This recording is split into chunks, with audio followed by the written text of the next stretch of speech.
Hey guys, welcome back to another video on the Inside Spurs channel. Hope we're enjoying our Monday. I know Mondays can be quite depressing at times, but I hope we're enjoying ourselves. And we've got some interesting rumours come out today that might make your Monday that little bit better, depending on who you are. First and foremost, thanks for all the love and support over the last few videos. It's been a bit mad recently with a bit of a blow up.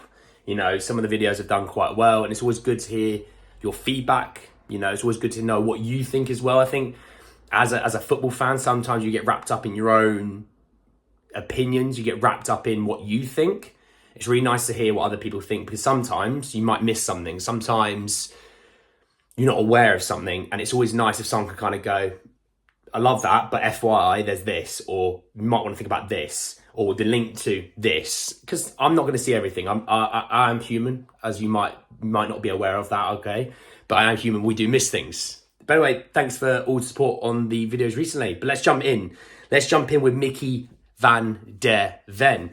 Obviously, we talked yesterday about the interest from Spurs and how we are linked to him. And this video today is about him and another player and about a valuation that has been set for these players, okay? So this came out today, and it says that Wolfsburg would demand a minimum fee of £26 million for Mickey van der Ven, right? So first and foremost, when I talked yesterday about the market value on van der Ven, it was 30 million euros, which, if you aren't aware what 30 million euros is in conversion, is just under 26 million pounds. So it's about right, okay? I don't know if this will be tied in or not, but obviously we saved money going for Vicario instead of Raya, and that's not to say that Vicario is better or worse than Raya. Let's hypothetically speak here. That sort of 15 to 20 million that you save on Raya by going Vicario, potentially even more, it might be about 23 million if you really want to go to the 40 million pound mark, then that would in theory allow you to get Van der Ven as well as Vicario for the same price as David Raya.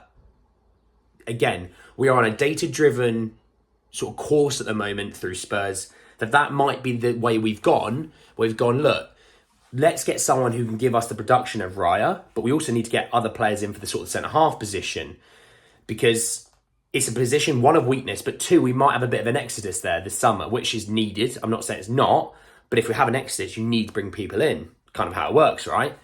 So on that front, 26 million, let's call it 30 million, let's even round it up to the nearest zero. 30 million is, in today's football, it's not a lot, which I find a bit mad, because if we think about what Vertonghen or Alderweireld would have cost when we got them, when we are now, I mean, they probably cost together about 25 to 30 million both each, in terms of together, about 30 million. God, one of them alone now would be 50, 60 million. It'd be ridiculous. So I think 30 million, when you look at it, for the physical attributes that he has, the ability to play left back, the ability to play centre half as well, 6'4", athletic as anything, it does look like quite a big tick in a box there. Would that be the way that it's gone? I don't know. We have gone obviously with this data-driven approach, but it's come out today from House of Gold that Fabio Paratici is allowed to be a consultant at Spurs and actually advise on things, because it doesn't affect the ban that he has, because some of the ban was lifted for parts of the worldwide. So he might have a ban with Serie A, for example. I haven't really looked into it too much, but he might have a ban with Serie A, but it doesn't stop him talking to the Bundesliga, or stopping him talking to an agent of a player in the Bundesliga and saying, look, Spurs are really interested, can I set you up a meeting with Daniel? You know, that sort of thing. So that was interesting, okay? Now, like I said, we had this video about Van der Ven. Would we want him or not? I personally do. Doesn't mean it's right. Not for everyone. But that's why I'm not trying to really go into him too much today, just purely for the fact that we went into quite a bit of detail yesterday about him. I want to talk a little bit about the second player, because we talked about this player not long ago, okay? And he's come back up again. And I wasn't too keen when it came up in the first place. I'm not sure I'm massively keen now, but we're going to talk about it anyway, because it's something to report on. So we talked a little while ago about a certain England international that we linked with. but it's not James Maddison, because obviously we're still in a front row seat on James Maddison, and a bid should come in for him this week. I think it'll probably take a couple of weeks to get Madders over the line, but I do think we do. The player that I'm talking about is actually Jadon Sancho. So this came out from the Daily Mail, I think it was, in Chris Wheeler. And it says, Man United will listen to offers in the region of 45 million for reported Spurs target Jadon Sancho. First and foremost, I don't see him being sold by Man United. They put a lot of money into him.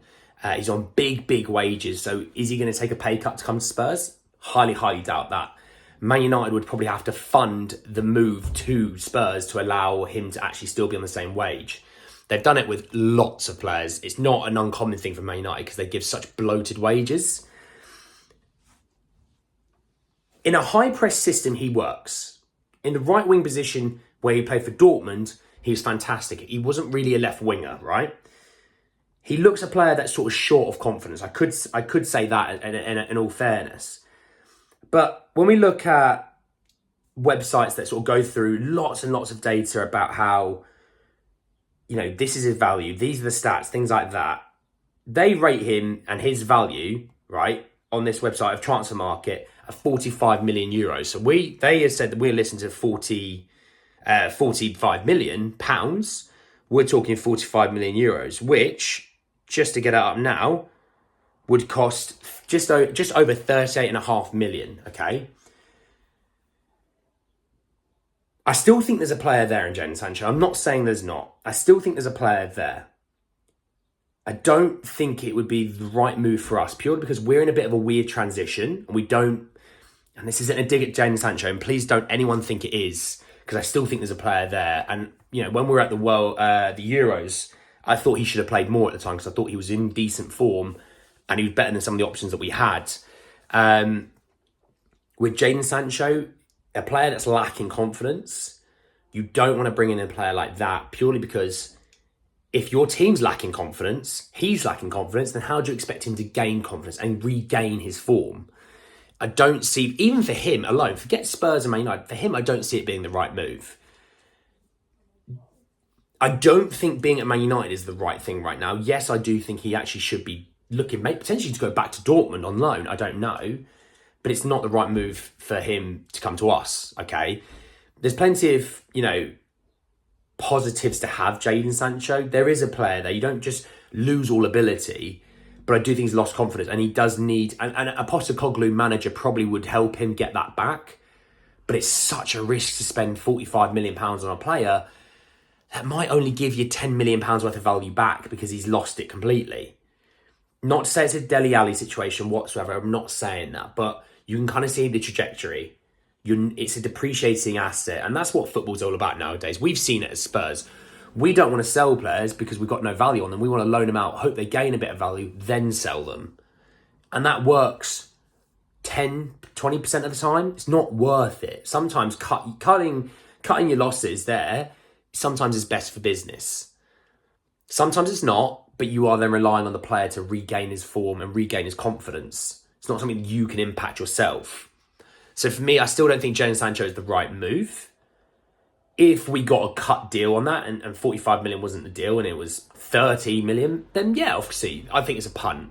Because like I said with Van der Ven, 30 million is nothing nowadays. Yes, he'd be on good wages, fine. But as long as you're not having to pay all those wages, you would understand listening to the conversation. I think he would suit a system like Postecoglou's. I think he would suit a Ten Hag system, but Ten Hag obviously had Rashford, who absolutely lit the world alight this year, and they spent 85 million on Anthony. Yes, they spent, 72 on Sancho, but you've spent 85 on Anthony, a player that Ten Hag knows really well. You're going to struggle to get into that team because Bruno's in the cam situation. You've got Eriksen and Casemiro sitting behind that. Up front is the one position they really struggle with. He's not going to get into that team, so he's lacking confidence because of lack of game time as well. But anyway, guys, that's the end of it. Just a really quick one about, obviously, two targets having their valuation set. Drop a like if you enjoyed the video. Hit me with the comments about, do you think 30 million would be about right for Van der Ven?